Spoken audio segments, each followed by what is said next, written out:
ہوتے ہیں، اور پاکستان میں جو جبر اور جو ظلم ہو رہا ہے، اور جس طرح عمران خان صاحب کو قید تنہائی میں رکھا ہوا ہے، اور فیملی سے نہیں ملنے دیتے، ڈاکٹروں سے نہیں ملنے دیتے، ان کے وکلا سے ملنے نہیں دیتے، جو ایک انتہائی سنگین صورتحال ہو گئی ہے۔ یہ ایک ایسی صورتحال ہو گئی ہے کہ عمران خان صاحب کو قید تنہائی میں رکھا ہوا ہے، وکلا جب عدالتوں میں پیش ہوتے ہیں ان کو عمران خان کا دستخط چاہیے ہوتا ہے وکالت نامے میں، لیکن عدالت کے حکم کے باوجود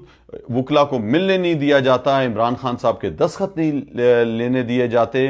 تو اس صورتحال میں اب لائے عمل جو بن رہا ہے وہ یہی ہے کہ سب سے پہلے 7 اپریل کے دن، منگل کے دن، جو علیمہ خان نے تمام پاکستان تحریک انصاف کے M N As, M P As اور عہدیداروں کو پیغام دیا ہوا ہے کہ آپ سب نے اظہار یکجہتی کر دیں ہوئے اڈیالہ کے باہر آنا ہے، اور تقریباً 10,000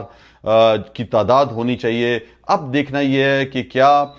علیمہ خان کی اس کال کو سیریس لے رہی ہے ہماری جو ہے پاکستان تحریک انصاف، اس کے M N As, M P As اور عہدیدار، یا نہیں۔ میری اپنی رائے اور تمام لوگوں سے اپیل بھی ہوگی کہ آپ لوگوں نے پہنچنا ہے 7 تاریخ کو، اور قوت کا مظاہرہ کرنا ہے، پرامن رہتے ہوئے وہاں پہ پیش ہونا ہے، اس سے کہ یہ تمام ہم جتنے بھی تھے، جو بھی الیکشن میں جیتے ہیں، وہ پاکستان تحریک انصاف کے ٹکٹ پر عمران خان کے نام سے جیتے ہیں۔ اور خصوصی طور پہ اب جو 8 فروری کا الیکشن ہوا ہے، اس میں تو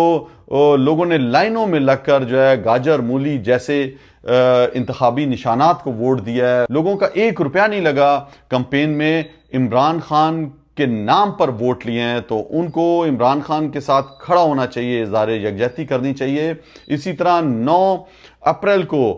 جو 4 سال ہو جائیں گے ہماری حکومت کو گئے ہوئے عمران خان صاحب کی، اور تقریباً اب 974 دن ہو گئے عمران خان صاحب کو جیل میں جھوٹے مقدمات میں بند ہوئے قید تنہائی میں ان کو رکھا ہوا ہے۔ تو 9 اپریل کا دن لیاقت باغ راولپنڈی میں جو جلسے کا اعلان کیا ہوا ہے پاکستان تحریک انصاف نے، تو میری تمام لوگوں سے یہ گزارش ہوگی کہ آپ نے بھرپور اس میں شرکت کرنی ہے، اور دیکھتے ہی ہیں کہ اب انتظامیہ جو ہمیشہ سے بکلاٹ کا شکار رہتی ہے، اجازت نامہ نہیں دیتی، کیا اجازت دے گی ایک پرامن جلسے کی یا نہیں؟ اگر نہیں دی تو جو لائے عمل بنایا ہوا ہے پاکستان تحریک انصاف نے کہ تمام لوگ اپنے اپنے علاقے کے اندر ایم این اے، ایم پی ایز وہیں پہ پروٹیسٹ کریں گے، احتجاج کریں گے، اور دکھائیں گے کہ پاکستان تحریک انصاف کھڑی ہے، مقابلہ کر رہی ہے، جس طرح اس کا لیڈر عمران خان ڈٹا ہوا ہے، ہار نہیں مان رہا، نہیں جھک رہا، اسی طرح جو ہے وہ پاکستانی عوام بھی 90% عمران خان